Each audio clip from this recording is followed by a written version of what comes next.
নির্বাচন ব্যবস্থার সংস্কার, গণতান্ত্রিক নির্বাচন অনুষ্ঠানের বিষয়ে রাজনৈতিক দলসমূহের সাথে আলাদা আলোচনা শুরু করার দাবি করছি। বন্ধুগণ, আমাদের মনিরামপুরের বাজারে কথা আমি কিছু না বললে নয়। আমাদের মনিরামপুরের যে রাস্তা দেখছেন, এই রাস্তাটা আমাদের বাজারের ভিতরে এত চিকন যে এই চিকন রাস্তা দিয়ে গাড়ি ঘোড়া চলতে পারে না। প্রতিনিয়ত রাস্তায় জ্যাম হয়, ঘন্টার পর ঘন্টা মানুষ রাস্তায় দুর্ভোগ হয়।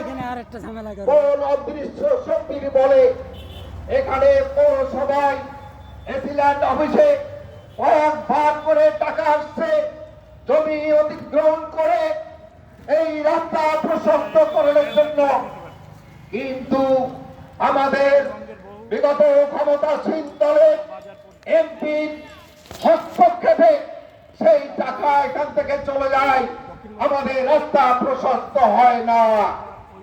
আজ হরিরামপুরের বাসী সব থেকে বড় দাবি হচ্ছে এই রাস্তা প্রশস্ত করো।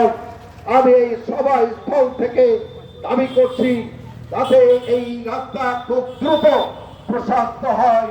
তার জন্যে বন্ধুগণ, রাজধান রোডে একটা ব্রিজ হয়েছে, ব্রিজ তুলে রাস্তা বানানো হয়েছে। আপনারা দেখবেন, প্রশাসনের দৃষ্টি আকর্ষণ করছি, এই রাস্তায় ইট দিয়ে মাটি এখনো পড়েনি, সেই ইট দিয়ে রাস্তার ফলিং করা হয়েছে। বন্ধুগণ, আমাদের শিডিউল রেখে ইট দিয়ে তৈরি করার কথা, শিডিউল রেখে ইটের দাম নির্ধারণ করার কথা, সেখানে ইট দিয়ে রাস্তা করা হয়েছে। আমি এই সভার স্থল থেকে প্রশাসনের কাছে দাবি করছি, আজকে এই ট্রাক্টর দিয়ে সেই রাস্তা করা হয়েছে, আপনারা দেখেন, যদি সেই উপযুক্ত না হয় সেই কন্ট্রাক্টরকে দিয়ে নতুন করে সেখানে যে ইট দেওয়ার কথা সেই ইট দিয়ে ওই রাস্তা তৈরি করতে হবে। নাহলে আমরা মনিরামপুরের জনগণকে নিয়ে সাথে নিয়ে ওই রাস্তা করা বন্ধ করে দেব। মনিরামপুরবাসী, আমরা বিগত কয়েকদিনের বর্ষায় মনিরামপুরের পূর্ব এলাকায় ভবদা এলাকায় যে সমস্যা হয়েছে, সেই সমস্যার সমাধানের কথা আমরা বলবো, সেই সমস্যার সমাধান আমরা চাই।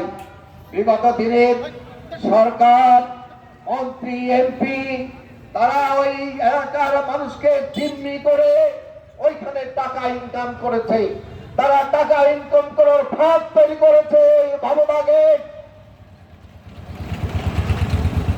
মানিক ভাই, বন্ধুগণ, আমরা আমাদের সভা শুরু